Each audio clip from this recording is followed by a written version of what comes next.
Hello guys, welcome to my channel. Today we are going to see how to change color of the taskbar in Windows 11. I show you guys how to do it. You just need to right click on the desktop and select Personalize. Now you just need to select the colors,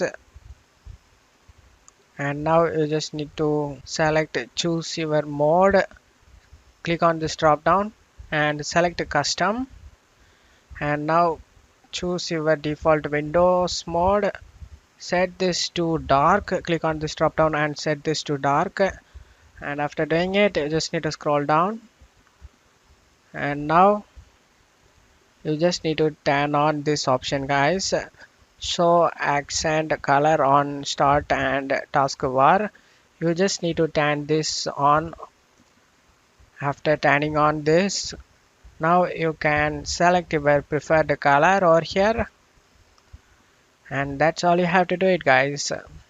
I hope this video helped you guys. If the video helped you, don't forget to leave a like guys. You can also subscribe me and support me guys. Thank you.